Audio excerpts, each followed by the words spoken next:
the minister and the deputy minister are able to deliver their address without any interruption. Noise and movement, please, if we can just assist each other. Okay.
Thank you very much, Chairperson.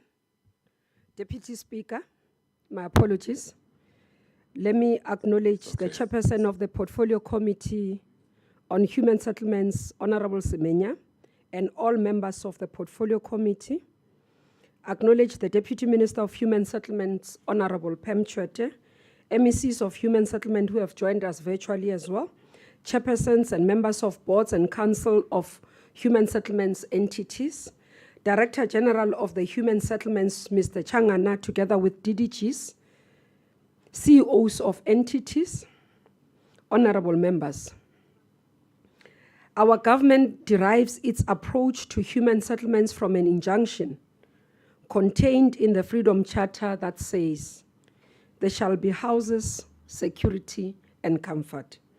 In truth, the demand for sustainable human settlements in our country has been on the increase, and our pace of delivery has been slower than the rate of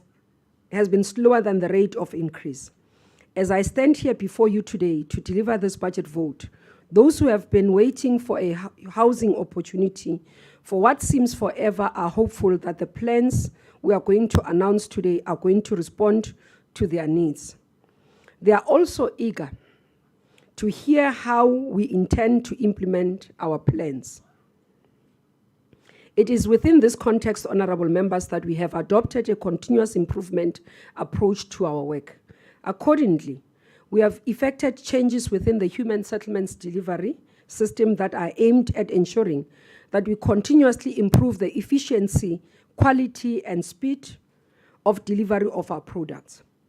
The processes of stabilizing the human settlement entities is at an advanced stage, with all the boards being appointed, and majority of these entities have completed the processes of appointments of the executives, which we will be making announcements in the coming weeks.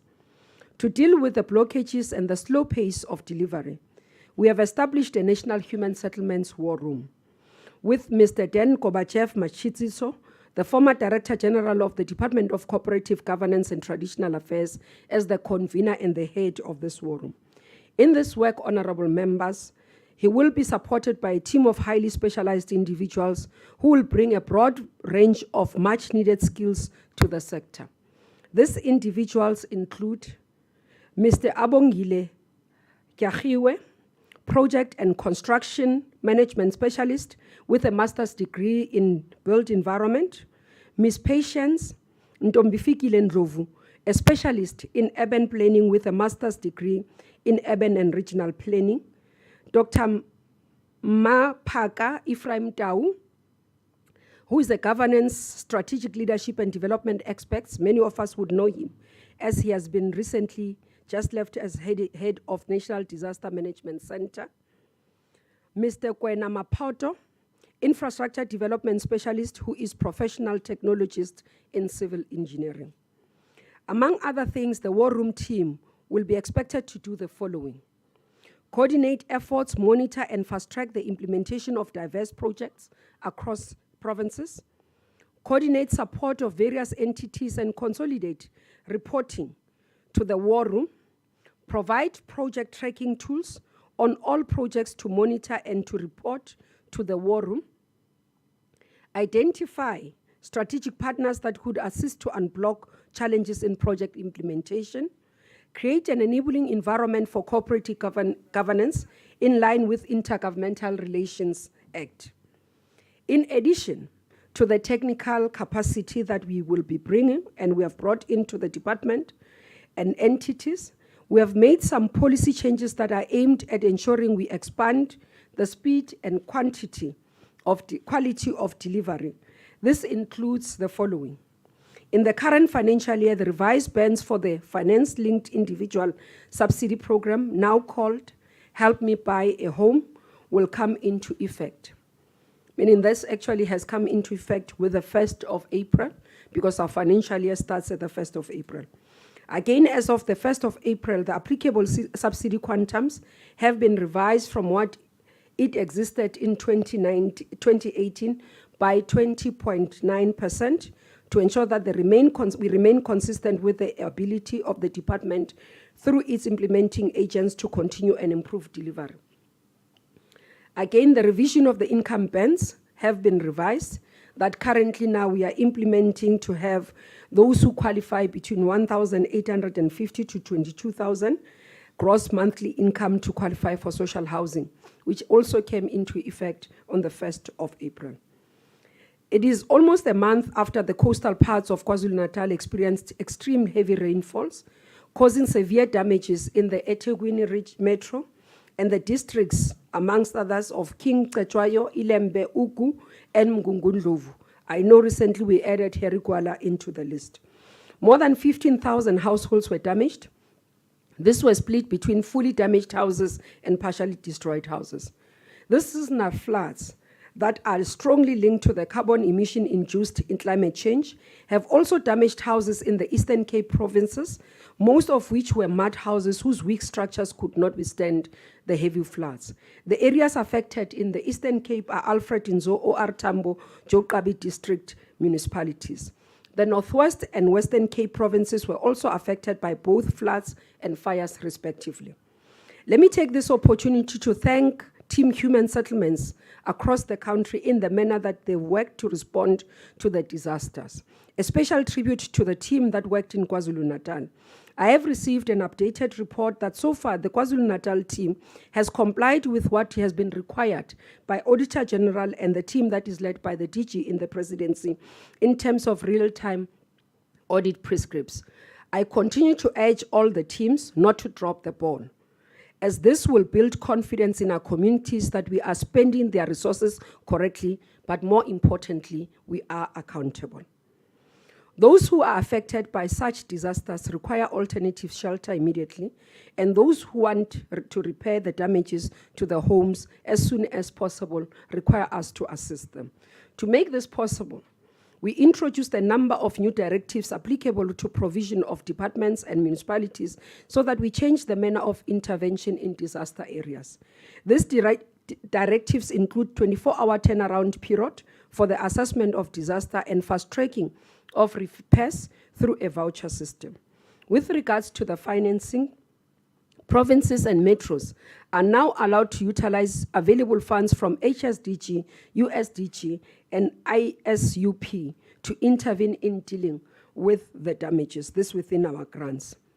Honorable members, Deputy Speaker, for the financial year 2020-2023, the department's budget allocation amounts to 33 billion, of which 18.7 billion is allocated to provincial grants, 11.7 billion for municipal grants, and 1.6 billion will be transferred to human settlements entities. We will make every effort to ensure that we deploy these resources as efficiently as we can so that we can get more for less, as expected. In this regard, the Human Settlement Development Grant Framework for the 2022-2023 financial year now provides for provinces and municipalities to access up to maximum of 30% of the HSDG for bulk, to fund bulk and link infrastructure services. This will unlock some of the blocked projects in our country, increase opportunities for public-private partnerships, and increase the provision of services stands for more people who can afford to build for themselves to do so. Most importantly, this will help us to improve expenditure. Furthermore, in the financial year 2022-2023, working together with the National Treasury, we will start implementing the front loading in 2 provinces, namely Northern Cape and Eastern Cape, as announced by the Minister of Finance, which will allow us to attend to the blocked projects, significantly increase the scale of housing delivery in a short space of time. On the informal settlements, honorable members, the baseline evaluation done by the department confirmed that there are almost 2,700 informal settlements in South Africa. A majority of these settlements are located in unsuitable land that is prone to housing emergencies. I have been engaging many communities in informal settlements. Firstly is to discourage illegal occupation of land and request municipalities to ensure that we don't allow any more illegal occupation of land. This illegal occupation of land denies us an opportunity to plan and implement human settlements programs properly. More is that these are the areas which has been mainly affected by the disasters and leads to the losses of lives that we have seen recently. I will be issuing a direct ministerial directive in accordance with Section 29 of the HDA Act to authorize HDA to drive interventions on upgrading informal settlements and ensure faster turnaround time in provision of basic services to give dignity and comply with human rights needs in our communities. This we do because it has been heartbreaking to see the condition of some of these communities, such as Siakana, informal settlements here in Cape Town. Actually, we have been dealing with almost about 16 informal settlements. Now I'm told there are 19, where basic services that gives human dignity are not provided.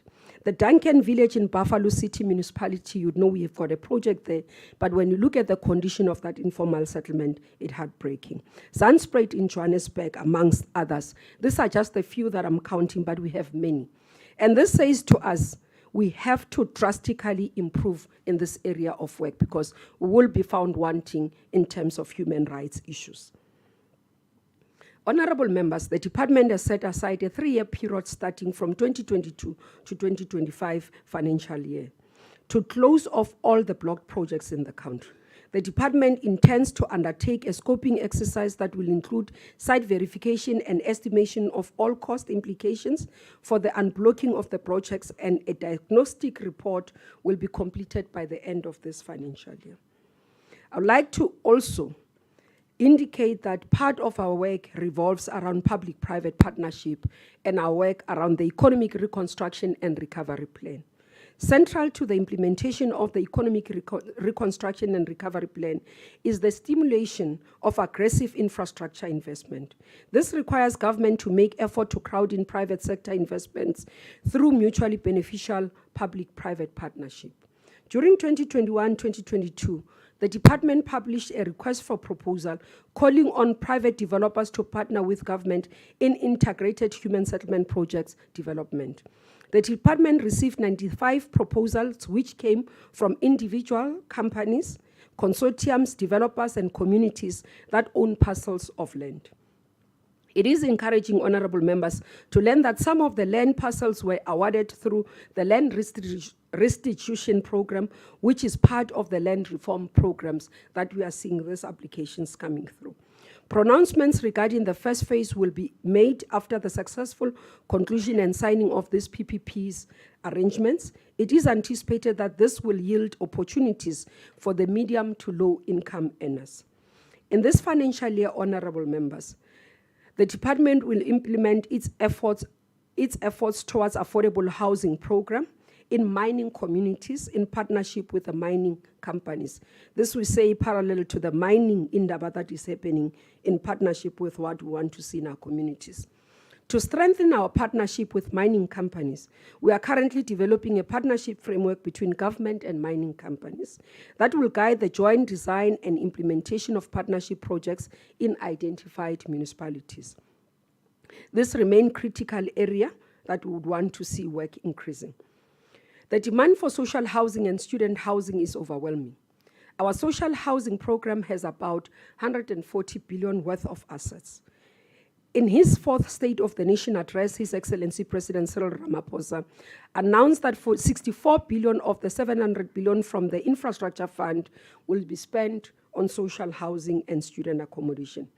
SHRA partnered with the infrastructure fund to develop 6 new social housing projects, from transformed delivery agents with an allocation of 305 million over the next 2 years. In an effort to facilitate access to ownership among government employees by utilizing the Help Me Buy a Home subsidy as an instrument, the NHFC has signed a memorandum of understanding with Government Employees Housing Scheme, and the MOU will enable qualifying government employees to access Help Me Buy a Home program, which previously was known as FLISP, subsidies. Currently, the total number of employees eligible to receive the monthly allowance is almost 1 million. On the land reform, which is one of the critical programs of this administration, in accordance with the presidential pronouncement on the release of state-owned land for purposes of human settlements, the department,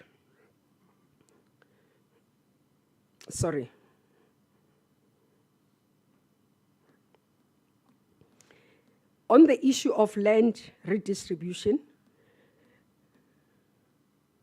the Department of Public Works and Infrastructure has released 36 parcels of land measuring to 2,493 hectares, and remainder of the land to be transferred will be done in various phases. The released land parcels will promptly be planned and developed to address inter alia rural housing programs, including farm worker housing, affordable housing, land tenure upgrading, as well as informal settlement upgrading. This is done through Public Works giving powers of attorneys to HDA to drive this program together. Honorable members, we have not moved at the pace that was expected of us, and given the ongoing title deeds backlog and associated challenges in this area. So the department here has partnered with Banking Associations of South Africa to fast-track the delivery of title deeds to housing beneficiaries who are still without a title deeds. This will be done by utilizing the YES program, which is the Youth Employment Services Program, to try and assist us in doing this. In this way, we are dealing with 1, youth unemployment, 2, fast-tracking of a service delivery that we need, but also showcasing the PPP model that works better. Honorable members, the NHFC with the City of Cape Town has appointed 130 SMMEs in construction that have already employed 8,000 people to repair rental accommodation in the city. The NHFC ensures that these SMMEs are paid within 14 days instead of the 30 days allowed by the National Treasury.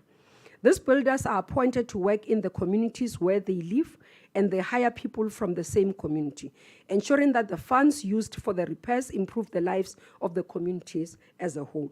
The NHFC is finalizing a contract with the Nelson Mandela Bay to appoint SMMEs on a similar basis to construct BNG houses. Ladies and gentlemen, on HDA has developed and deployed a dashboard that tracks the implementation of transformation and empowerment in all HDA programs. The dashboard tracks how much is spent on businesses owned by women, owned by youth, persons with disabilities, and by military veterans as percentage of the annual total procurement. This is part of our work towards ensuring transformation and putting our money where our mouth is. The NHBRC, on the other hand, has reviewed its investment strategy and has included as one of its investment portfolios in the NHBRC's Warranty Fund, a Housing Development Investment Fund. The objective of the Housing Development Investment Fund is to invest in projects that facilitate access to affordable housing and finance, therefore, for the from low to middle income South African household, most of whom do not qualify for subsidy houses and do not qualify for home loans. This is the category we call the gap market. This proposed solutions is underpinned by the NHBRC's commitment in assisting with funding housing developments. On the Property Practitioners Regulatory Authority, which came to effect on the 1st of February 2022, replacing the Estate Agency Affairs Board. The PPRA has got an expanded mandate that covers property practitioners in the value chain, which requires extensive stakeholder management. The entity is expected to establish a transformation fund that will be used to empower historically disadvantaged property practitioners. This intervention will cover areas such as training and consumer awareness. Honorable members, the National Development Plan emphasizes the need for government to partner with communities in delivering of services. The People's Housing Program talks directly to this notion. This is in line with the government's broad vision, which emphasizes the need to adopt a people-centered approach, service delivery approach. The aim of this approach is to create a more responsive and accountable communities to participate in the development of their own communities. We will be engaging provinces such as Eastern Cape to fully explore this model, especially in the eradication of mud houses. Admittedly, honorable members, the human settlement sector has many challenges, but we believe that through the technical and policy mechanisms we have put in place, the sector will soon turn a corner and embark on a more progressive trajectory. By bringing together government, private sector, communities, labor to be active participants, we will be able to achieve our goals sooner rather than later. As the human settlement family, we echo the words of President Nelson Mandela, in which today we are celebrating the establishment of his cabinet on the 10th of May 1994. In his address at the opening of Parliament in February 1995, when he said, "The foundation has been laid, the building is in progress, with a new generation of leaders and a people that rolls up its sleeves, in partnership for change, we can and shall build the country of our dreams." Honorable members, Deputy Speaker, I hereby table budget vote number 33 from the Human Settlement Department, together with priorities for financial year 2022-2023. Thank you. Yes.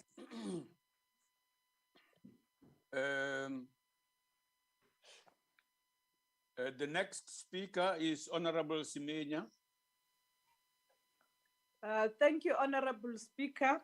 Deputy Please, Speaker, sorry.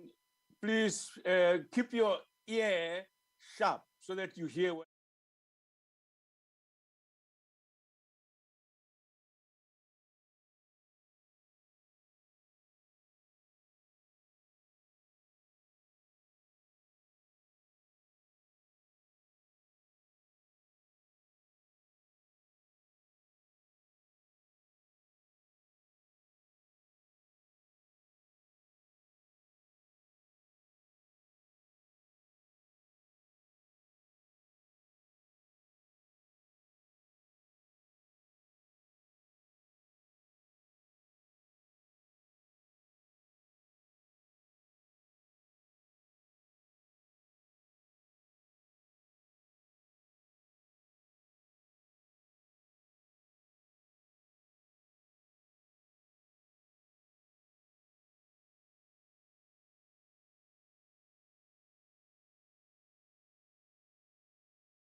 access to adequate housing, and the government must take responsible legislative and other measures within its available resources to achieve the progressive realization of these rights. Honorable Deputy Speaker, we therefore have no choice with the responsibility on our shoulders. It is this reason that the African National Congress, we support this budget vote for 2022-23 financial year for the Department of Human Settlement and its entities as presented by our Minister Kubai. We need our communities to get a shelter as soon as yesterday. We therefore urge the Minister and her department to do everything humanly possible to start implementing the budget as tabled. Deputy Speaker and honorable members, human settlement is one of the key pillars of the economic reconstruction and recovery plan. It provides opportunity for gender equality and economic inclusion of women and youth. As we speak today, there are many women that have realized their potential through their meaningful participation in human settlement sector as contractors, project managers, consultants, amongst other opportunities. I was once invited to a celebration of women in construction, where women were demonstrating their capabilities and achievement in construction. Women settlement sector involves a lot of construction, which requires various skills and resources. In this regard, our ANC-led government has prioritized infrastructure development as being central to the economic reconstruction and recovery. Through the infrastructure fund, the ANC-led government would invest an amount of 96 billion in student accommodation, social housing, telecommunication, water and sanitation, and transport sector. Honorable Speaker and members, as the Portfolio Committee on Human Settlement, appreciate the department and its entities for ensuring that at least 50% catalytic project with a value of 2.6 billion rand will commence during this financial year. The ANC applauds the commitment made by the department and its entity for support the reconstruction and recovery plan through the planned expenditure of 357 million on procurement by companies that are compliant with the BBBEE. Honorable Speaker and members, we call for the urgent establishment of the Human Settlement Bank as pronounced by the President in 2019 State of the Nation address. Human Settlement Development Bank will increase the provision of finance across the human settlement value chain, support effective transformation of human settlement sector, enhance integration and coherence of human settlement grants with other sources of funding to create sustainable and meaningful housing finance opportunity. Honorable Speaker and members, this is a realization of one of the ANC's National Conference resolution to ensure that the housing market is accessible to the vast majority working people of our country that do not qualify for Human Settlement Development Program, as it prioritizes those people or households whose total income is not more than 3.5 per month. Honorable Speaker and members, the ANC-led government has introduced the finance-linked individual subsidy program, which now called the Help Me Buy a House program, to assist all those households whose total income is more than 3.5 but less than 22,000. As the ANC in the Portfolio Committee on Human Settlement, we are going to ensure that the department and its entities achieve their target in relation to this housing subsidy program. For this financial year, the department has target of 4,780 subsidy application to be approved. We therefore call for the acceleration of this application process for housing finance. Honorable Deputy Speaker and members, we are concerned that for the previous financial year, the department has not been able to achieve more than 60% of its target on housing subsidized application. For instance, in the last 8 years, the total target was 37731, but the department managed to approve only 16,003. We therefore recommend that department must every quarter on the report on the progress of the approving of these subsidies. We further encourage the department and its entities to conduct awareness campaign targeting all those workplaces of people that are the target market.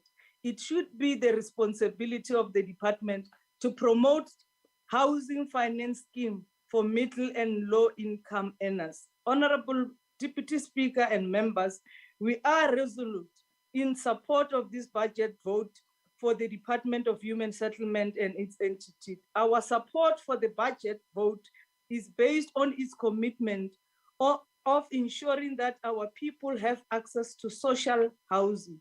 In this financial year, the Social Housing Regulatory Authority has committed to build at least 3,000 social housing units, which will affordable to the low-income earners. Furthermore, SHRA will ensure that 3535329 of social housing units are occupied by tenants.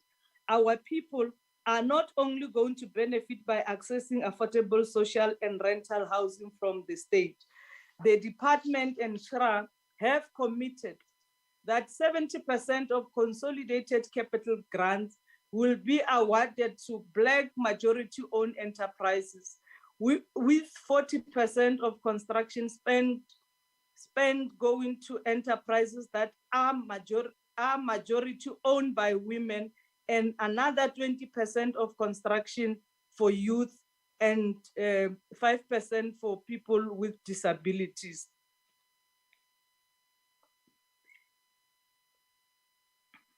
And the sixth and the other important factor is that these will contribute 6,646 job opportunities on this program, Honorable Speaker.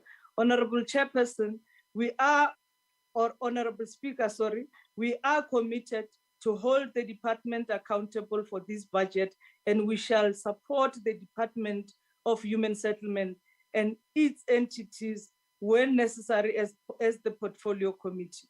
Our mission is clear. We want to improve the lives of our people for the better. Tomorrow shall never be the same as yesterday. I want to thank you, Honorable Deputy Speaker and members.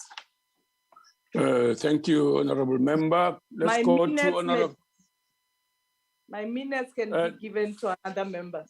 No negotiations on the platform. Thank you very much, Honorable Member. Let's go to Honorable Khumalo. Deputy Speaker. Yes. It's Honorable Joe Madlua. I rise to inform you that it is Honorable Khumalo's maiden speech, and I would like to request that it should be recorded as such. You mean that this is her first speech in Parliament? That's okay. We'll accept it as such, not as a maiden speech. We don't want you to use that anymore. But thank you very much for notifying us. Welcome, Honorable Khumalo. Thank you, Deputy Speaker, honorable members, members of the media, and to everyone present, I greet you all. Deputy Speaker, the Human Settlement Mandate is a very important one that ensures that human rights are not trampled on. The mandate has been guided by various policies that have received much attention over the years, yet have not received enough action to fully realize it across the length and breadth of South Africa. The Constitution guarantees a fundamental right to progressive access to housing, and the state is compelled to take measures to honor this right. In addition, the Housing Act provides for the facilitation of sustainable housing development processes while recognizing that housing as adequate shelter fulfills a basic human need. Central to the realization of the housing rights is the participation of communities, which is the key to the success of the implementation of the housing delivery agenda in South Africa.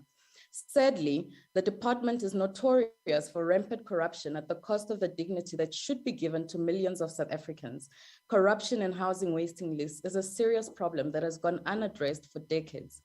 The poor management of corruption associated with the housing list is indeed a hard bone to chew, as many have no idea what number they are on the list, nor that people have been pushed up the list for a sum of money, which most cannot afford, yet the robbery continues.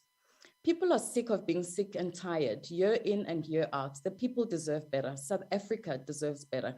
Even when recipients finally do receive their houses, it is found that some still wait up to 15 years for a title deed.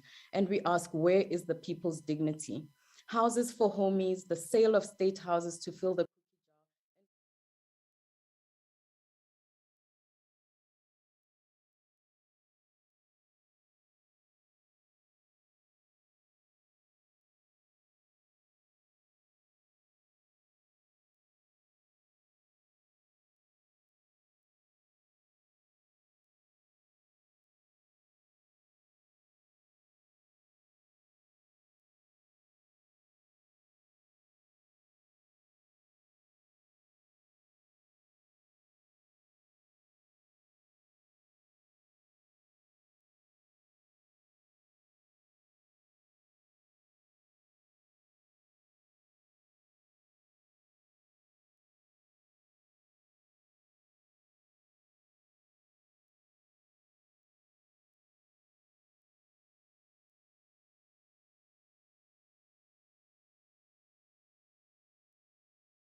demonstration of this government's complete disregard for the well-being of our people, even during times of natural disaster. The EFF rejects budget 4033. We do so because it is a gross underestimation of the amount of money needed to ensure that the country stands a reasonable chance of fighting against homelessness. Even though there is a 1 billion rand increase in the budget compared to the 2022 budget, this increase is a drop in the ocean when seen in the context of the challenges faced by the homeless in this country. In the Western Cape alone, there are almost 400,000 people who are on the housing waiting list. Many of those people have resorted to build informal houses to themselves, even in areas not suitable for human habitation. They do this because they are desperate and have nowhere else to go. We are here as the EFF to speak on behalf of the excluded millions of those who has been on the housing waiting list all their lives, with no hope of ever on winning a home of their own. We speak on behalf of the over 1 million farm workers and farm dwellers who have been evicted from farms they called homes between 1994 and today. We speak on behalf of the residents of Airport City in East London, whose houses were demolished by the government of that province on the basis that they were built on land that belonged to the government. If government fails to build homes for people, why are they criminalizing those who build homes for themselves? With the proven incapacity of the state to fulfill this basic human right to a home, is it not advisable, therefore, to free available land and ensure that those who can build houses for themselves are allowed to do so? The delivery of homes to the poor is not the only problem faced in this department. You have also made it extremely difficult for emerging black contractors to enter the space and get contracts from government to build houses. The construction space is dominated by establishment, while-owned companies such as Power Construction monopolizing almost all construction projects in the country. It is for this reason that we call for the establishment of a state construction company so as to dramatically reduce the cost of building houses for our people and stop the unfair enrichment of white-owned companies at our people's expenses. We also want legislative reform in the financing of housing in this country. The vast majority of black people with access to jobs are unable to save their home loans because of the rising interest rates. It makes no sense that people who buy houses are made to pay more than double the selling price for a period up to 30 years, half of which who are paying interest. As the EFF, we reject the budget for 2023. Thank you, Deputy Speaker. Thank you very much. Honorable S.A. Buthelezi, it's your turn. Excuse me. Thank you, Deputy Speaker. My connection is unstable, so with your permission, I will not activate the camera. Shelter is a basic human need necessary for survival. Our Constitution, in Section 26 of the Bill of Rights, states that everyone has the right to have access to adequate housing, and further, that the state take reasonable legislative and other measures within its available resources to achieve the progressive realization of this right. This task, providing access to adequate housing for those in need, has proved challenging to the government of the day. According to the NGO, the Development Action Group, the national housing backlog sits at an estimated 2.6 million houses. That is 12 million people in desperate need of decent accommodation.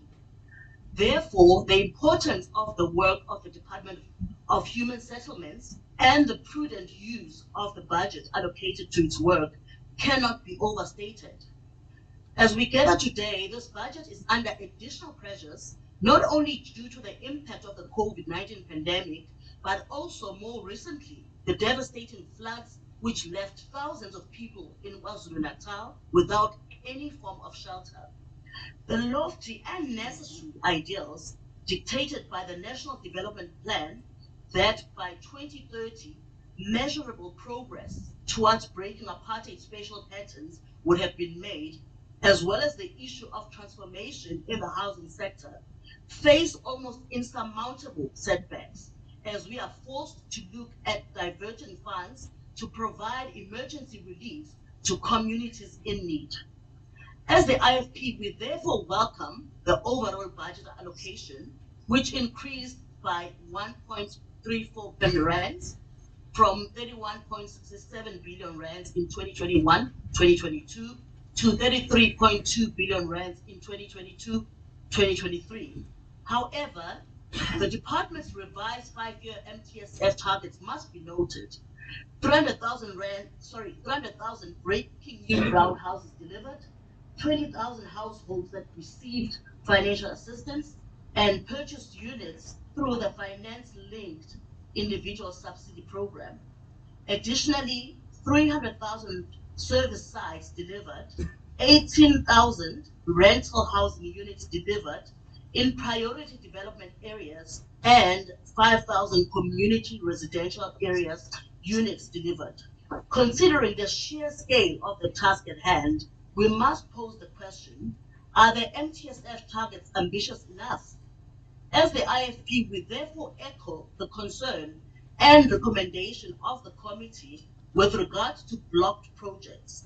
With so many people in need of housing, it is unacceptable that projects have been blocked. Also, the committee has asked for budgets and timeframes. We would further like to suggest detailed feedback be provided on such projects. Surely there was budget allocated already to these projects. If so, there must be no duplication and no room for mismanagement of these funds. The issue of the housing beneficiary list is further of the utmost importance. The slow pace of digitization of these lists is unacceptable and leaves this process open to manipulation on the part of unscrupulous individuals. As the IFP, we are further in full agreement with the committee that the beneficiary list or allocation policy should prioritize child-headed households, the elderly, and people with disabilities. We further wish to make mention of the importance of cooperation between the three spheres of government, national, provincial, and municipal, needed to achieve results and provide our people with decent housing. This is not the time to play politics. The people must come first. As the IFP, where we govern, we are committed to the principle of servant leadership and good governance free of corruption. As long as provincial and national government show a visible commitment to the same and to avoiding irregular as well as fruitless and wasteful expenditure, we are willing to work together to ensure decent housing for all. The IFP supports the budget vote. Thank you, Deputy Speaker. Thank you very much, Mayor. Let's hear Honorable P. May. Thank you, Deputy Speaker. 'n verslag is 'n geskrewe dokument. Alles klink goed, maar wat gebeur werklik in die praktyk? En dit is die probleem in Suid-Afrika. 2 jaar gelede die Vryheidsfront Plus, die minister van Behuising, versoek om 'n opname te maak oor beskikbare munisipale en staatsgrond om die metro's wat aangewend kan word vir die ontwikkeling van behuisingsprojekte. Die grond moes ontkoppel word van staatsgrond na residensiële eiendom. 3 maande later kondig die minister aan dat 14,000 hektaar grond beskikbaar is. Went past, and then we heard that 14,000 acres available for land to use for housing. That gives the state the opportunity to plan in advance and to make sure that there's no land invasions. And the plan was never executed, and illegal land grabs took place. And land that is not suitable for residential areas, people will put up their structures there. There's no service delivery in these areas, and the illegal structures that are being erected leads to protest also, and then blockages of roads, and there's no relationship between the different role players and groups, and there's also a backlog in the building industry. And the report makes it clear that one of the biggest problems is that people debt becomes larger and larger every day, and with that, they cannot take out mortgages at banks.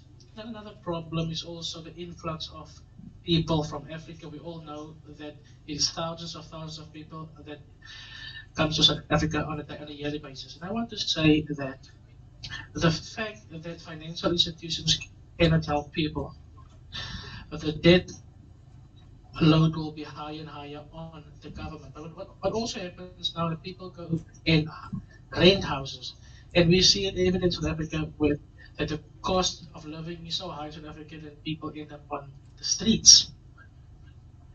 Workers from communities, they are usually used by die projekte te werk. En dit is 'n baie groot probleem, want vakmanskap ontbreek. Ons sien ook dikwels dat alternatiewe kontrakteurs aangestel word, omdat die vorige kontrakteur nie die projek kon voltooi nie. Projekte word ook in sekere gevalle gestaak of projects are also stopped or delayed because BEE is being chosen above good service delivery. I just want to use a few examples. In Eastern Cape, 300 houses were built, and they were taken down again because they had to be rebuilt. And so many others could have received houses. And I also read recently where a company got in a project of 150 million, and we all know that the suspended Secretary General Ismail Rasool, his daughter was also involved there, and the houses are also not finished there, and it's also built with also bad quality houses. But 35 years I was in the building industry. To prevent corruption in the building industry is very simple, and to monitor the progress of the building process is very, very simple, and also to determine different budgets for the different process and phases is also very easy. Now you ask the question, how is it possible? I am sorry to say this, but we all are so tired of the word corruption in South Africa. The only way is if you are corrupt from top to bottom. I also want to mention another thing that is also mentioned in the report. A title deed is a very powerful and valuable certificate for any homeowner. It gives him the opportunity to walk into financial institutions and to apply for further mortgages. And that's how you improve these houses. In Den Haag on the M2, I always drive there, and I'm in awe. And I just look at the houses, and I ask these people there sometimes, how do you get this done? How do you do this? And then they tell me we went to a bank and we got approved. I want to conclude. We have to look at government housing. We have to look at it. Why is it important? It's important that people live closer to their work environment. I can mention another example. The flats that are being built, 2-story flats, it's so good that people don't have a problem to get to the jobs. So it's very important. Thank you very much. Your time's expired. Honorable K.R. Jaineshwe. Thank you, Deputy Speaker. An NGO called Asivikalani that helps the voices of South Africa's informal settlements to be heard estimates that more than 5 million South Africans live in informal settlements. Our housing backlog is estimated to be about 3.7 million and increases by about 178,000 every year. And we are yet to know where the beneficiaries are on the list. The ACDP that believes in the principle of transparency would like to see a consolidated, digitalized list that will always be in the public eye to counter corruption. The Department of Human Settlement has many performance challenges. According to the minutes of the DHS committee meeting in November last year, major concerns relate to poor performance with upgrading of informal settlements, and residents of informal settlements face considerable flood and fire risks. Most have to walk long distances to taps or rivers to fetch water in buckets, and firefighters struggle to put out the flames when confronted by unmanned shacks and winding paths without guides to help them. Finding the sources of fires can be impossible. It has been reported that between January and September 2021 in Cape Town alone, for as an example, there were almost 1,200 shack fires with about 80 victims dying before the end of June. Honorable members, the appalling loss of life and property in the recent KZN floods could also have been reduced had the DHS done more to upgrade informal settlements in that province. According to Darren Green, the African head of international infrastructure consulting firm AECOM, much could have been done to lessen the recent flood damage. The evidence for this is that areas that were properly planned and had well-maintained indigenous vegetation suffered a great deal less than those uncontrolled development. Some informal settlements even prevent service delivery, Speaker, because in places such as Siatala in Langa, you have shacks that have been built near railway lines, thus preventing trains from operating. Unbelievably, this Siatala informal settlement began on land belonging to Prasa in 2016. Yet, only in January 2021 did Prasa start talking to the residents of that informal settlement about relocating. Registration of title deeds is another major concern with respect to the Human Settlement Department. Homeowners with title deeds always feel encouraged to even improve their assets. They can start businesses using their properties as collateral or even grow intergenerational wealth by leaving land and houses to their children. It has been reported on the 10th of November 2021 unfortunately,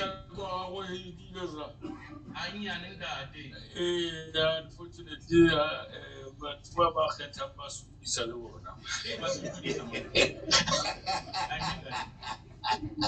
okay, then. Let's give to the Deputy Minister of Human Settlements, Mepem Twet. Well, remember. Thank you, Honorable Deputy Speaker, Minister Kupai, Ministers and Deputy Ministers, the Chairperson of the Portfolio Committee, Honorable Semenya, distinguished guests, Chairpersons and CEOs of our entities, Chairperson of the War Room, DGs, DDGs, and senior government officials, ladies and gentlemen, viewers online, I greet you all this afternoon. Chairperson, today marks exactly 28 years to the day that our first democratic president, Mr. Palesaka Nelson Mandela was inaugurated. We are again reminded of how far we've come as a country and how much has been achieved to change the lives of the people for better. We gave South African hope, we dare not fail them. Honorable members, whilst COVID-19... Honorable Chair, yes? Just a moment. There's someone wanting to speak. What are you raising, Honorable Member? I'm sorry, Deputy Speaker, but it's not, the Deputy Minister is not audible. Can people with technology sort it out, please, so that every member can hear? You sure it's not you there? No, I can't even hear myself, Deputy Speaker. Okay, they are attending to it here. All right. May I continue? Okay, Speaker? try and speak, Machete, raise your voice a little bit. That's right, okay.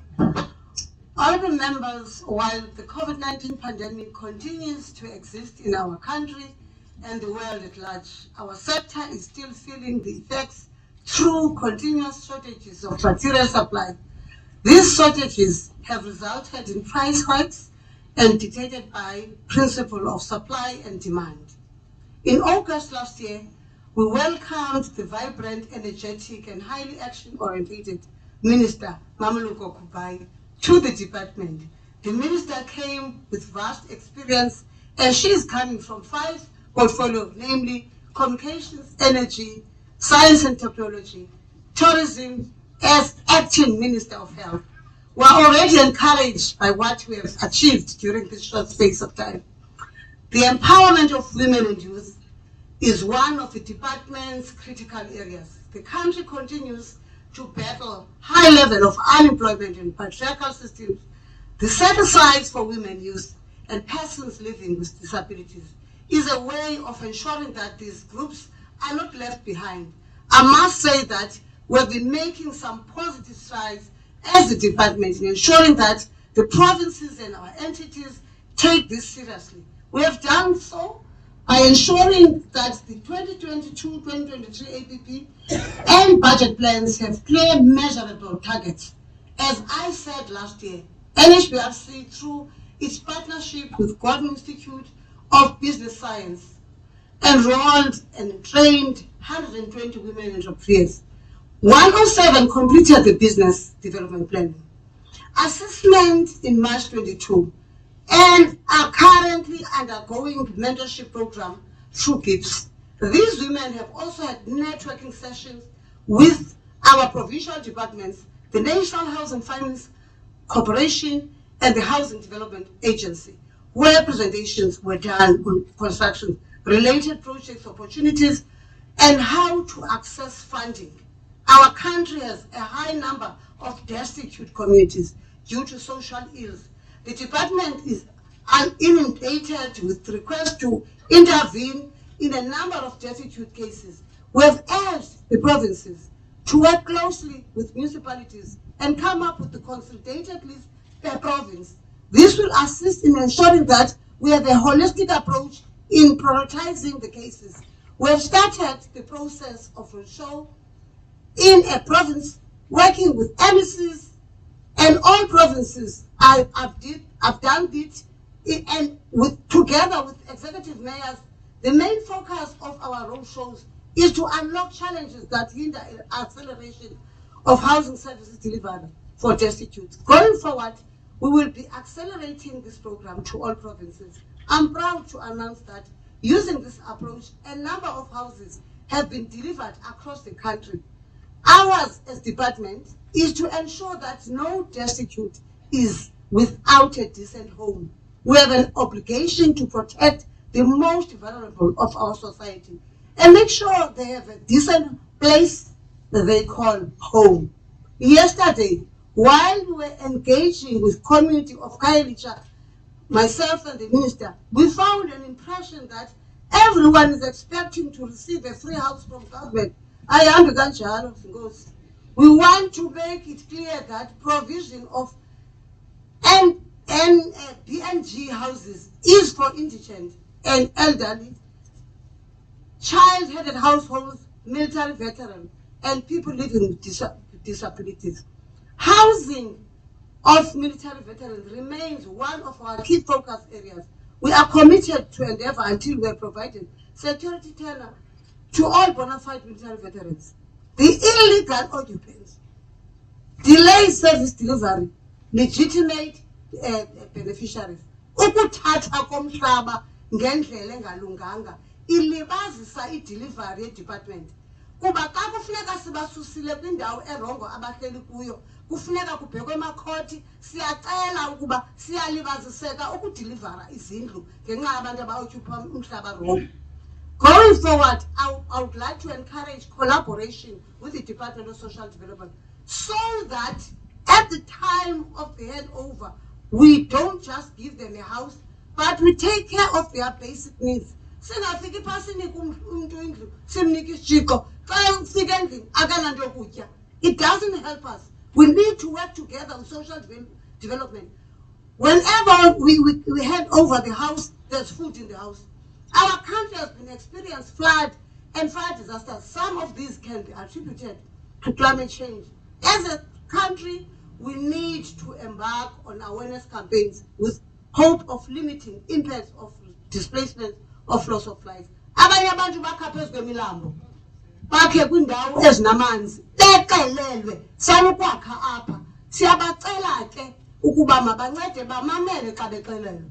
The department has funding available to address these disasters. We urge ngakumbi oomasipala bakhawulezise ukuqokelela abantu abamkelwe zizindlu so that sikwazi ukubanika imali yokuba bakhele abantu izindlu. Ugovernment akakwazi uvele kwakha indlu engakhange anikwe number of people affected, number of houses affected. Those applications must come to national so that we are able to give them money. So when there are delays from provinces, it is actually delaying the whole process. I then want to say, in the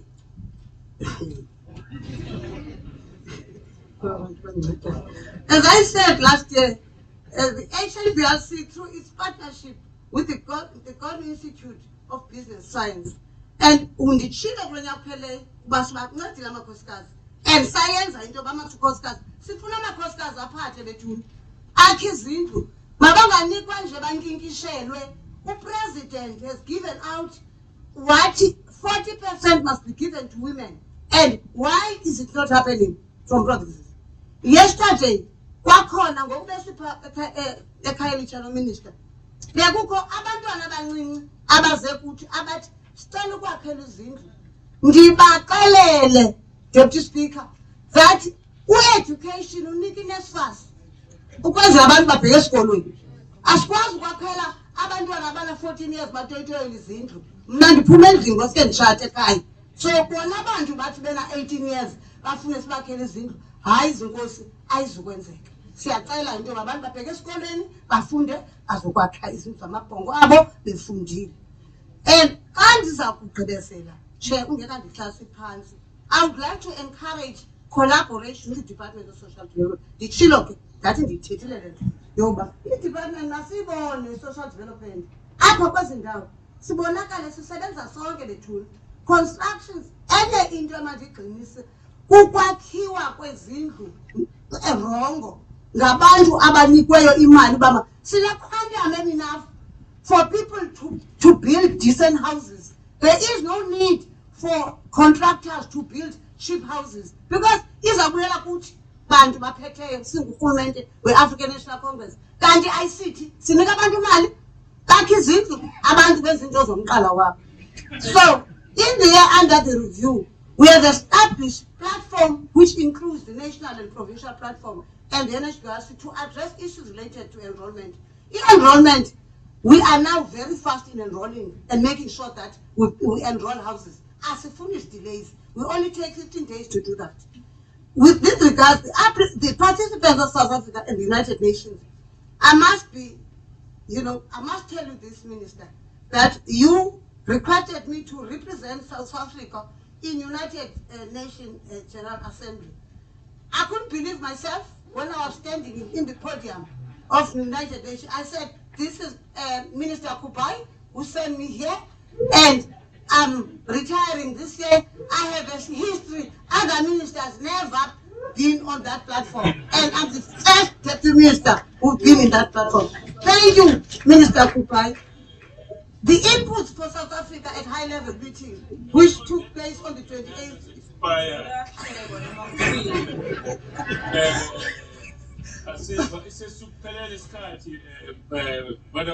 Ndiyabulela ke ndiwarepresentile amakhosikazi e-United Nations. Enkosi kakhulu Deputy Speaker.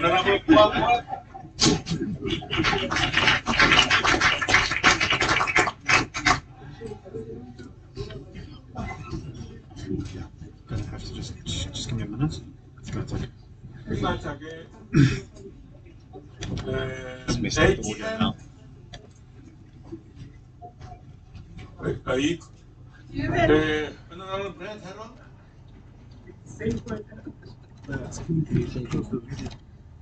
Thank you, Deputy Speaker. Deputy Speaker, we support the budget vote, but we call on the Minister of Human Settlements to reimagine the country's housing program. We note the commitment in the annual performance plan executive summary to a new human settlements code, but note too the absence of any indicators to hold the commitment to account. We can celebrate the fact that South Africa has rolled out one of the largest public housing programs in the world, but we must learn from our experience, and that is that a free house is not necessarily an affordable house. We have dismally failed to break down the Group Areas Act and to effect spatial justice. Instead, we have built suburbs of poverty on the outskirts of our towns and cities, entrenching the apartheid model instead of resculpting it. We have created what is called the 40 by 40 by 40 crisis. 40 square meter houses built 40 kilometers away from jobs and services and costing people 40% of their income in transport costs. At the same time, we have dismally undercalculated the impacts of urbanization, immigration, the loss of jobs, and lack of security of tenure. The outskirts of our cities and towns now virtually comprise only of new townships for the fortunate and sprawling shacklands. With nearly 3 decades of experience, we have to admit that in current form, our housing code does not meet our Section 26 constitutional obligations to provide access to adequate housing. It is not sustainable. We do not have a sustainable housing program. We're not creating sustainable communities, and we're not creating sustainable towns and cities. Deputy Speaker, where people live matters.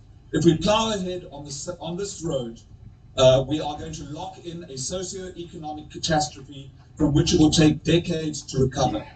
The current housing code is a blunt instrument that assumes we have economic equality across the country and a uniform property market. We have to address affordability within local contexts. Cities and towns have different economies, different income levels, and different property markets.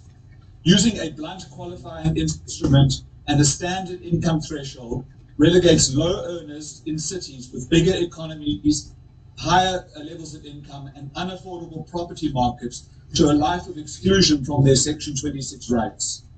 Their household income may be higher than a family in a rural or smaller town, but relative to the local context, they may actually be poorer in real terms. It's time we looked at the true extent of inadequate or unaffordable housing, which is much larger than our current model assumes. The new housing code must address the true meaning of affordability in the local context, including the future of informal settlements. We must provide real security of tenure with a right to build and introduce a meaningful informal settlements upgrade program. And given our private housing markets, we must expand the role of the private sector by codifying inclusionary housing in return for additional development rights. This we can achieve through an amendment to SPLUMA. Access to housing is in crisis, and the same old approaches just aren't going to fix it. We need courage to discard that which isn't working and reimagine a new landscape of equity and justice. Thank you. Thank you. Let me give to Honorable Imam Sheikh. In the meantime, Honorable Lisoma, please take over after Honorable Imam when he finishes, or advise him to finish when his time has expired.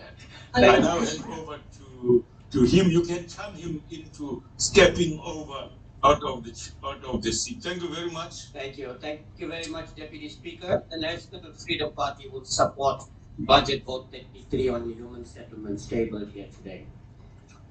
Deputy Speaker, I want to refer to a Mr. Rajesh Singh from Durban, who applied for a council flat with the Department of Human Settlements and the eThekwini municipality in 1989. 33 years later, this man is still waiting. Now, I think what we need to understand, Deputy Speaker, the country's population is increasing at about 1 million a year. Secondly, and very importantly, even if you build houses in rural areas, as a result of lack of development and job opportunities in rural areas, people migrate to the urban areas, creating an additional demand for housing. In other words, some family members would have got a house in the rural area, but they're going to move to the urban area because they don't have job opportunities. In other words, instead of one house, you might have to provide two houses. The next thing is this, the question we must always ask. Are we meeting the demand? We're not, and we cannot. So what is the next best thing to do instead of building these RDP houses? And we've raised this again and again before. Should we not be concentrating on providing fully serviced sites with water, sanitation, and electricity, and then providing households with a loan at a low interest rate? In other words, we said we'll create the Human Settlement Development Bank or private investment so that more and more people can build their own homes. And I'm quite certain many people, even pensioners, will be willing to pay 300 a month to have a decent home rather than a house, which is what we've been building for a long period of time. Now, added to this, Deputy Speaker, is another problem. We build a lot of RDP houses, and yes, indeed, many houses have been built over the last 28 years. There is no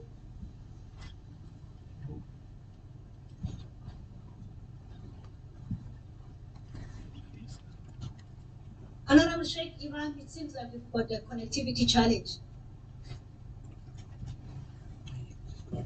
Honorable Sheikh Imam.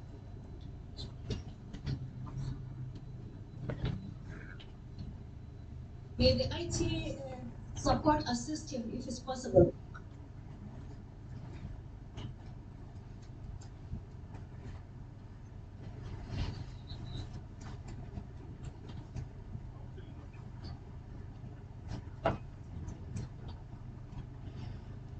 IT. Thank you, Honorable Sheikh Imam.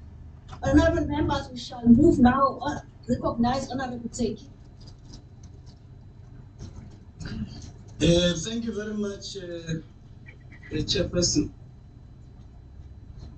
Let me start by greetings to all members and the Minister and the Department. In my greetings also appreciate what Member Heron have said, which I think in the committee, those are some of the issues and challenges that with his wisdom, we can engage on them. Unlike Member May, we find ourselves in these challenges because of the system that he belonged to and supported for many years, which is the apartheid system. Honorable Chairperson, as the African National Congress, we support the budget vote for 2022-23 financial year as presented.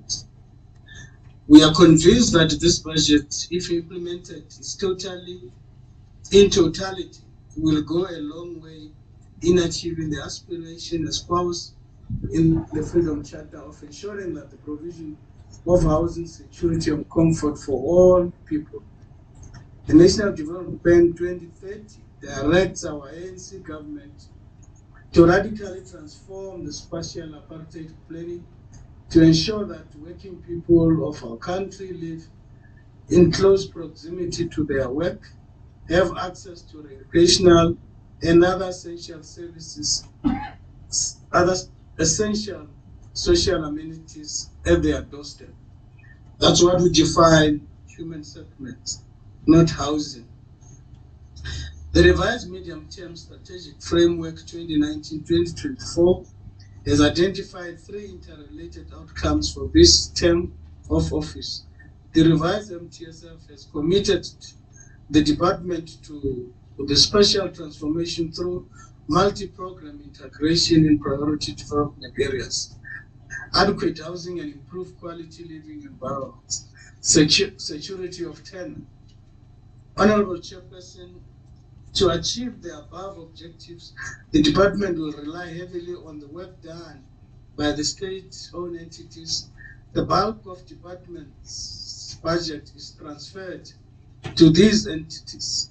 Therefore, the state-owned entities have an important role in provision of housing delivery. That is why we must ensure that we rebuild and strengthen the housing entities to deliver on the departmental mandate. The housing entities will be like HDA, accelerate the transformation of the property market industry for inclusive cities and integrated cities. Honorable Chairperson, we must ensure that as we embark on the economic recovery and reconstruction of our society, we must also transform the current property market relations, which is still dominated by few white males,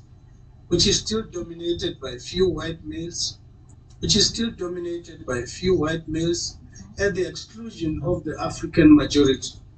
To address the skewed nature of the property market, the Property Practitioners Regulatory Authority will this financial year embark on the establishment of a property sector transformation fund, ensure that 300 full status black women supported through the implementation of principalization program, and that 25 SMEs owned by historically disadvantaged groups are placed through the incubation program, not white males.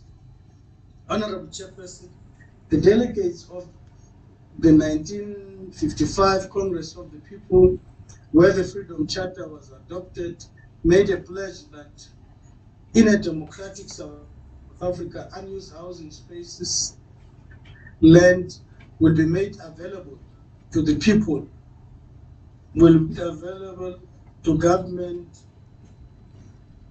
to build their own houses, to people to meet their own houses. Democratic government is committed in ensuring that the current property market is radically transformed in order to build inclusive, democratic and integrated spaces in our cities. This budget vote, the Department of Human Settlement and Housing Development Agency will ensure that the well-located land will be released and be developed of the new integrated human settlement targeting the middle and low income earners. The Social Housing Regulatory Authority is going to build 3,000 social housing units in well-located land during this financial year. Strengthen the legislation to ensure compliance by the private sector in government to lead the transformation agenda. Honorable Chair, as the Portfolio Committee on Human Settlement is conducting public hearings on the Housing Consumer Protection Bill, among the objectives of the bill is to provide the protection of housing consumers, the enrollment of homes in order to be covered by the Home Warranty Fund, to provide for the regulation of the conduct of home builders, to provide for the continuance of Home Warranty Fund, and to provide for claims against the fund. For too long, our people have been robbed of their hard-earned monies by scrupulous builders who masquerade as professional builders. Furthermore, the National Home Builders Registration Council will ensure by the end of the financial year at least 2,920 home builders would have registered, that at least 13,910 registrations are renewed.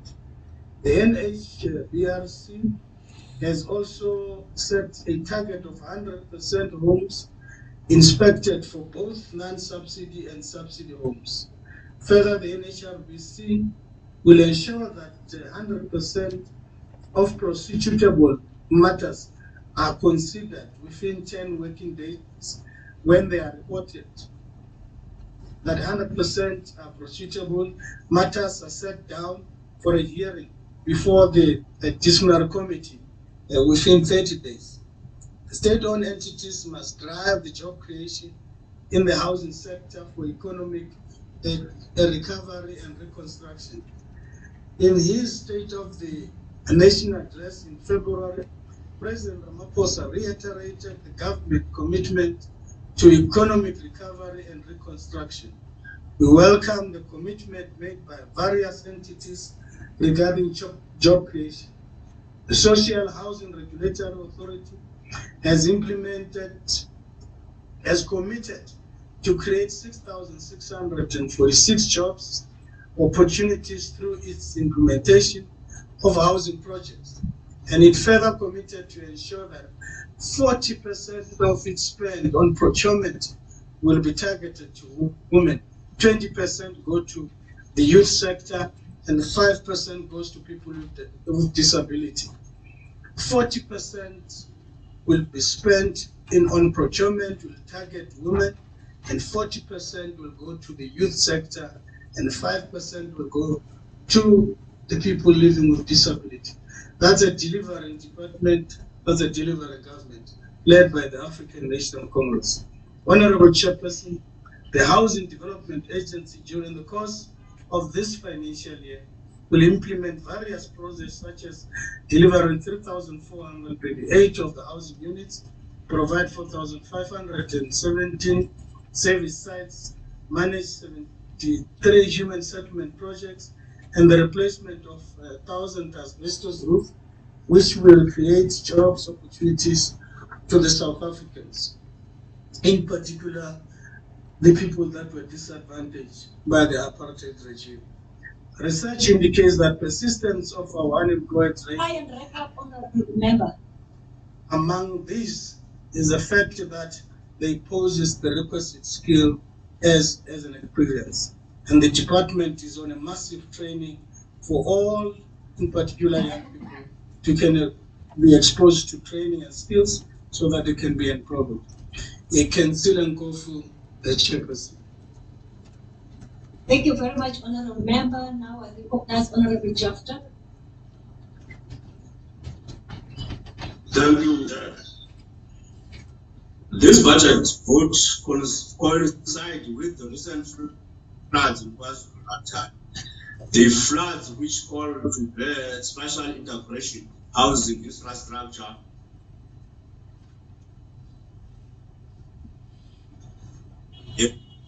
and access to social housing within the human settlement value chain.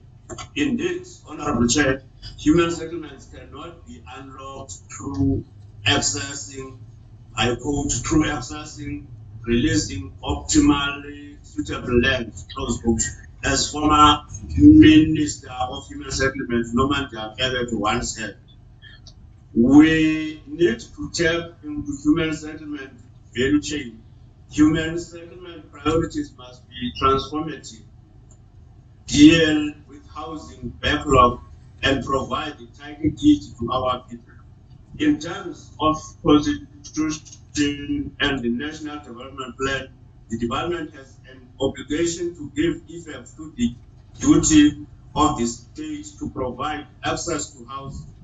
This constitutional right must not be underpinned by a fiscal framework that promotes sustainable human settlement. Honorable Chair, this department has to foster intergovernmental coordination between human settlement government departments and provincial departments within regulated discipline of shared legislative and executive competence. The human settlement development grant allocated to these provincial departments must reach every single individual in the human settlement value chain. We therefore hope that this budget will transform existing spatial inequality in the country and foster spatial human settlement order. I thank you, Chair. Thank you, honorable member. Now I recognize Hope. Hope. Okay, we shall proceed. Honorable members, recognize KAC. EAC. Honorable members, we shall proceed. I recognize Honorable Hendricks. Over to you, sir. Honorable Hendricks, are you here? Thank you very much. Now we shall proceed to Honorable Powell. Over to you, Honorable Powell. Thanks, Chairperson. Every year at this time, members of this House are subjected to long lists of promises from incompetent and compromised ministers on what they intend to do. Yet so little action is paid to what they have done, because in reality, year after year, the ANC's achievements in government amount to so very little. Human settlements, one of the country's most crucial frontline service delivery departments, is no different. Chairperson, we engage in these lofty, high-level debates in Parliament that so few South Africans even bother paying attention to anymore, while the reality on the ground sees South Africa sinking into an ever-deepening abyss of poverty, malnutrition, and despair. Unless, of course, you're an ANC tendrapreneur with a housing contract and a pension for fast cars and Johnny Black, then you're in the fast lane. But for the 13 million South Africans still living in informality, their suffering continues. For everyone other than the ANC, the conditions in which our nation's poorest citizens live are simply impossible to ignore. Despite a triple junk-rated economy, a failed government staffed by incompetent cadres, and the systemic looting that now defines our state, the ANC continue to deny any involvement in the cause and effect of the dire conditions that affect our people. Let's use a recent example. Whilst the President stands before Parliament and promises the nation that rigorous systems will be put in place to guard against more looting of disaster relief funds, this time in KZN, the so-called RET business forums in eThekwini are already rubbing their hands in glee at the prospect of another R1 billion headed their way. R1 billion that will be divvied up between incompetent cadre contractors and spent on little other than Lamborghinis. Honourable members, this situation will abound for as long as the ANC remains in power.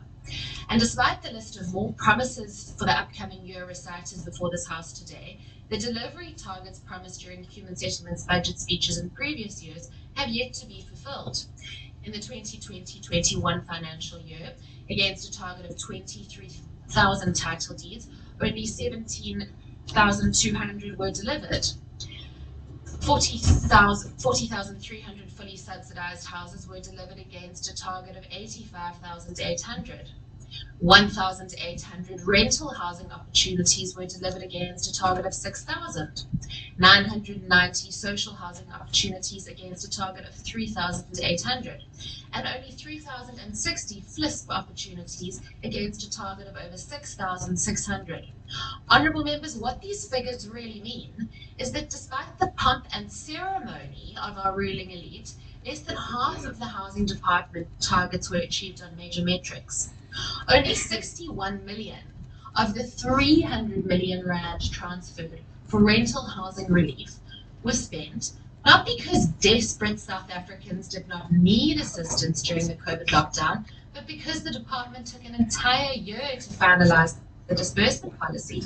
That's right, it took a department of thousands of staff a full year to write an emergency relief policy. So the funds weren't spent. The National Department has also instructed provinces to provide evidence of measures taken to downscale the delivery of units, encouraging provinces to move towards a site and service approach. Here in the Western Cape, this rapid land release approach is coupled with pre-approved building plans, bulk infrastructure, pattern books, and wet slabs, but in places like the Free State, unserviced land without any infrastructure in place is simply handed over to beneficiaries. Why? Because the ANC cadres don't care. The HDA, the subject of gross corruption and mismanagement, which has incurred in excess of 150 million rand in irregular expenditure in recent years, only registered 825 title deeds against a target of more than 7,000.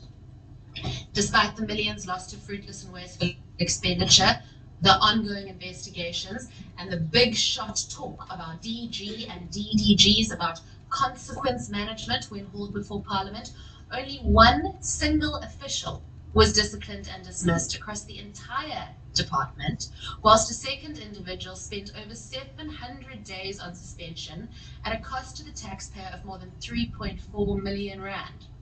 And despite the 40 units resembling tin shacks handed over in Tulana last year, the National Portfolio Committee is yet to receive the investigative report and make recommendations. Honourable members, no one must come before Parliament and talk about consequence management until we start to see people in orange jumpsuits. Thankfully, Chairperson, a silver lining has appeared in the form of a new minister that has so far been true to her word in her genuine attempts to rid the department of her predecessor's corrupt patronage network and right-size many of our most crucial entities.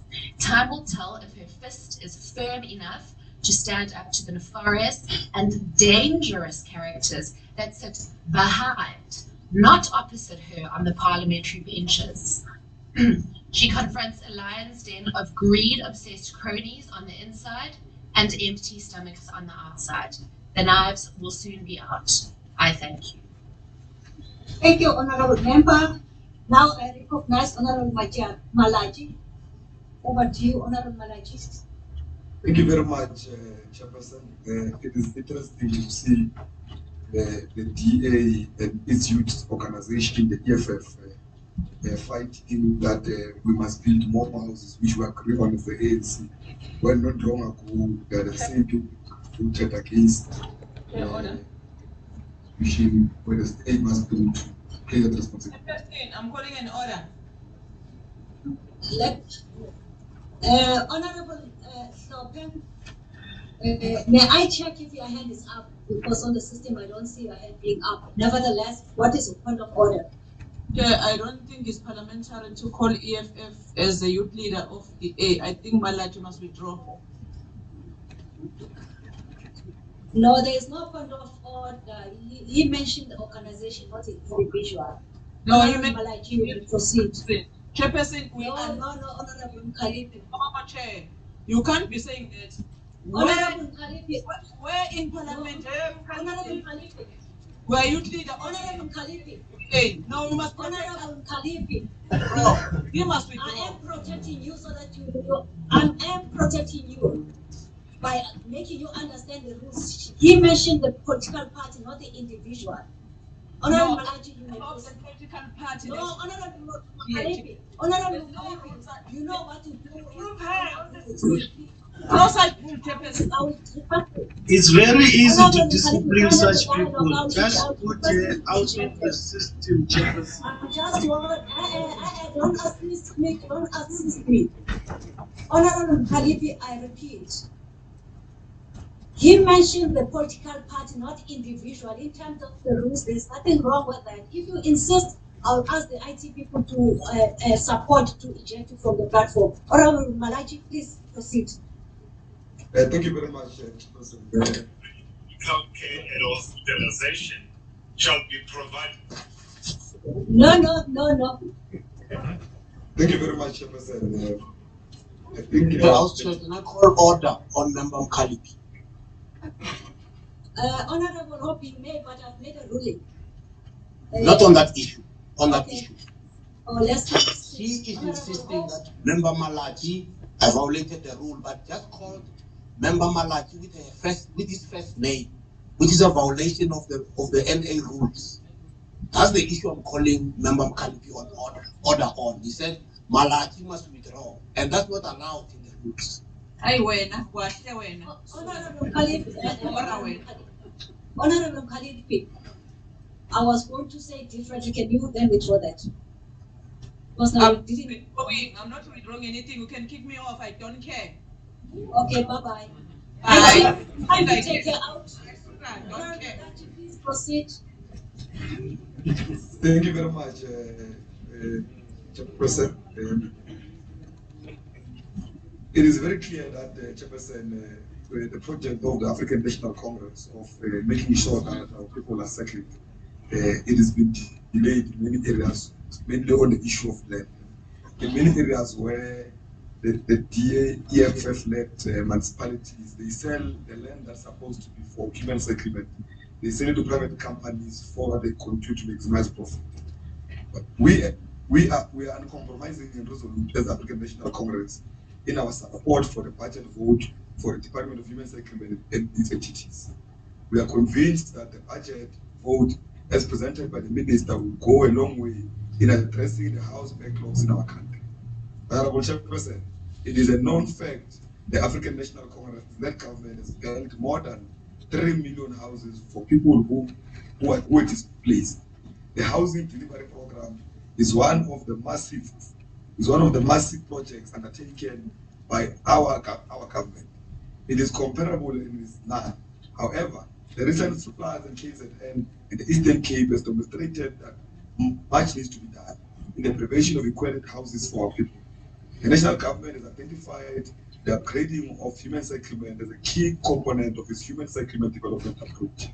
As per the revised medium-term strategy framework, the department has set a target of 1,500 informal settlement upgrade to the phase 3 informal settlement upgrade program.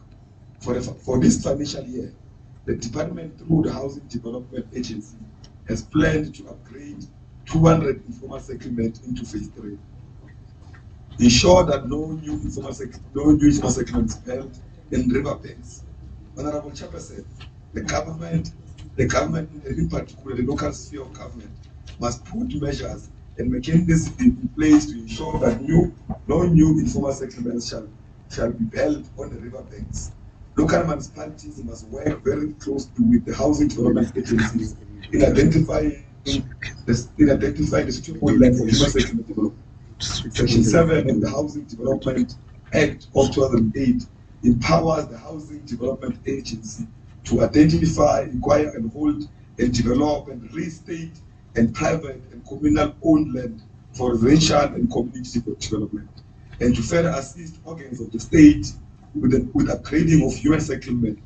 For the current financial year, the Housing Development Agency will release 750 hectares of well-allocated land for human settlement development, and further, the Housing Development Agency will require 1,500 hectares of well-allocated land within the priority plan for township establishment, and those opportunities are open to our municipalities. The special planning, development, and proximity to economic hubs. Honorable Chairperson, our government is directed by the National Development Plan 2030. Any new human settlement development must be taken in consideration of the de-racialization of the current apartheid special planning, and must ensure that those settlements are within the close proximity of economic hubs. For this financial year, the department and the HDA have identified at least 6 provinces to provide with programs to support the planning and implementation support for the revitalization of distressed mining communities.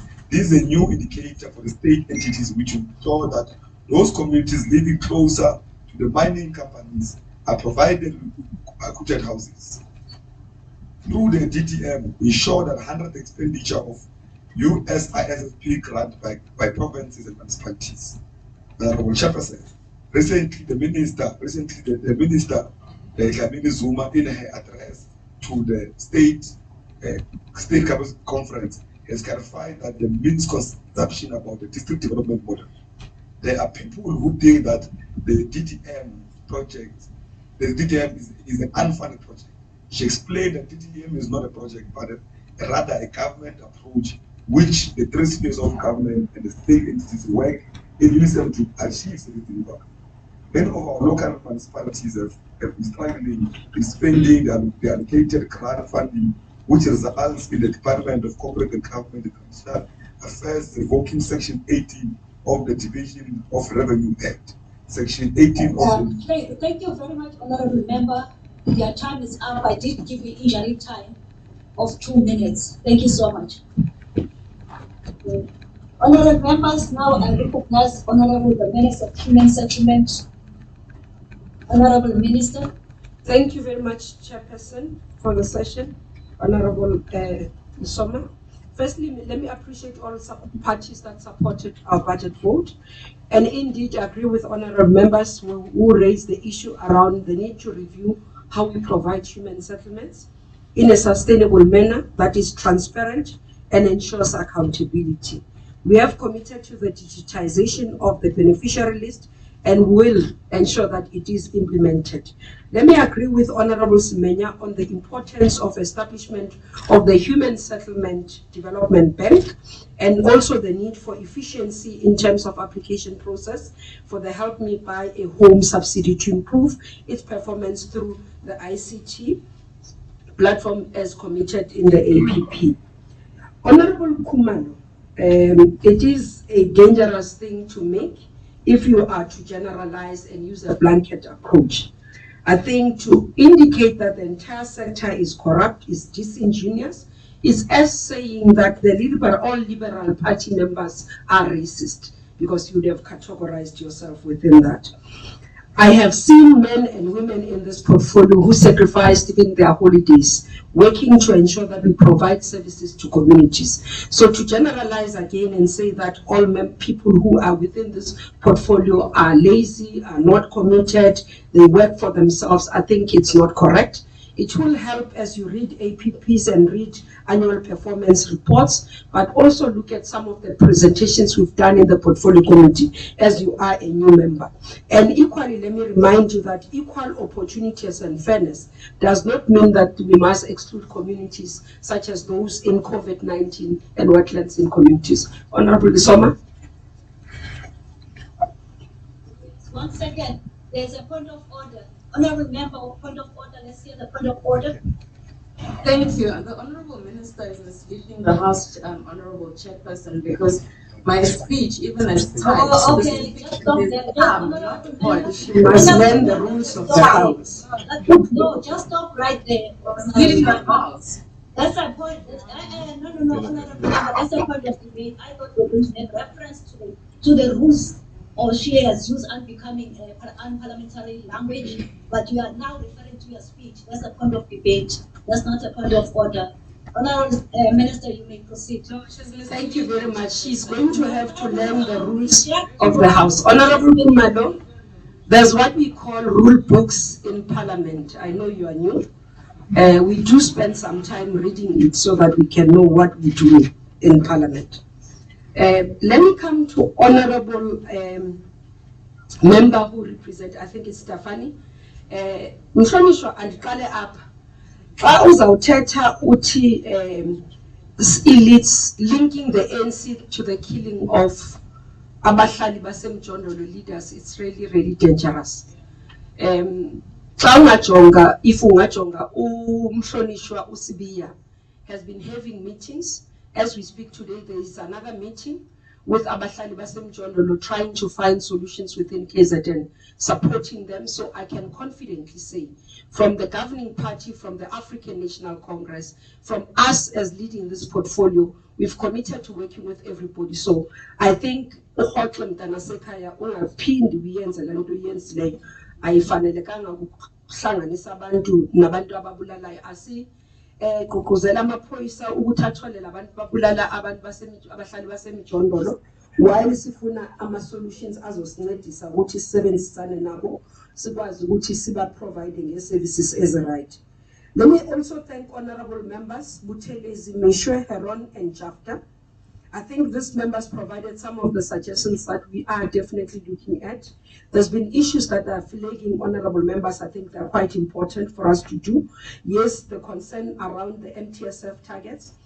Because of the revision of budgets, we've had to revise downwards our targets, and that's why honorable member is saying the targets are not ambitious enough. I'm not surprised by Freedom Front Plus when they target BEE, because to them, justice means that they must continue to benefit above the majority of South Africans. And I think every time we'll continue to teach them that transformation is a necessity for the sustainability of this country, but also for the democracy to be sustainable. We've got to ensure equal opportunities and also inclusive participation in the wealth of this country, as the Freedom Charter has said. There's quite a misunderstanding that they continue to spread across the country to constituencies. I've met over the weekend and this week people who did not understand the BE because you have been misleading them.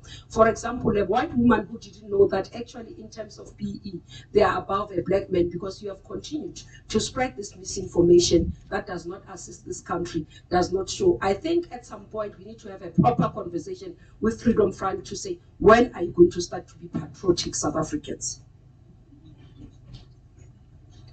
The issue around the Prasa Land Honorable Mission, we are working with Minister Mbalula. We have identified the first land, HDA is working on it, the first parcel of land. We should be able to start relocating the community soon once the board has finalized the process, and that we do agree, including the issues around title deeds.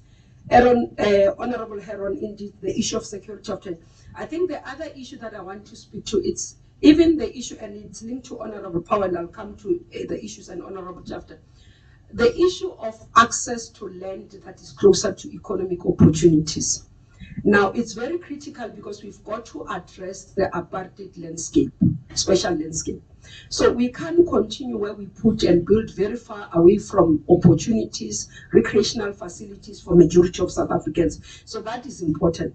Honorable Powell, as well, I thought when you did your visit to eThekwini, you will come with better information. You seem to have interacted with wrong people who misled you. Let me start here. There's no money allocated to eThekwini. Currently, the programs that we are implementing has been with national and with the province in terms of reprioritization of funds.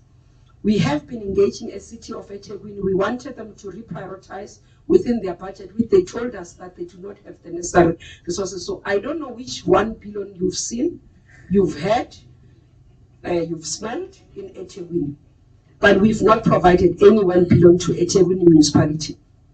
Unless you decided to sit with, I hear you saying there's RET.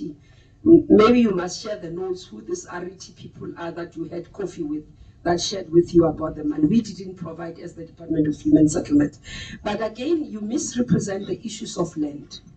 You see, it had to take us to stop the city of Cape Town from selling 3 properties within the city of Cape Town, to say these properties are suitable for human settlement, and therefore had to request the mayor who had intention to sell these properties, to sell this land, to say it can't be done when majority of the people within the city of Cape Town do not have the land. And the issue of divide and rule doesn't work with me, Honorable Member. You are not going to pit me against my own comrades and my own colleagues. I stand here as the Minister of Human Settlement with the backing and full support of my caucus, with the backing and full support of my party. So the issue of, apartheid has taught us to say, they will always say that you're an exclusive black. I'm not an exclusive black. I don't take kind to it. I don't take pride into it. I'm a South African minister of the African National Congress who works within a collective that is supported by a collective with the entire collective. So what I do is what my party has sent me to do. What I implement is what my party has taken as a decision, including what we are working with as a collective in caucus. So I do not have daggers behind me.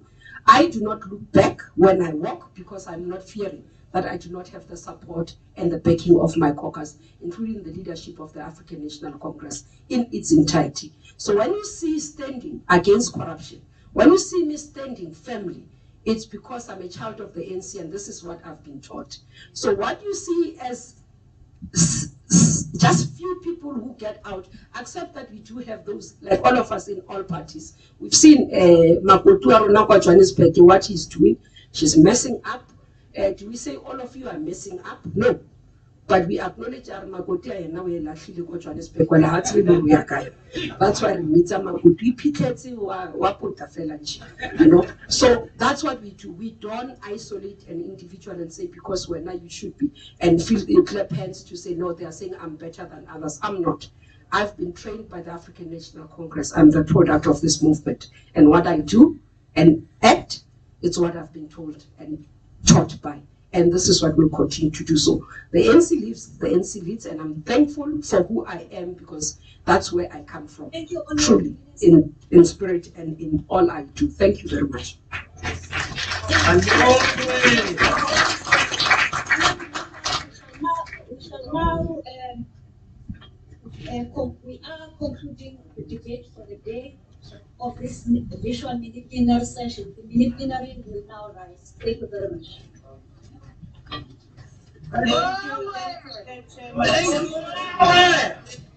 Minister.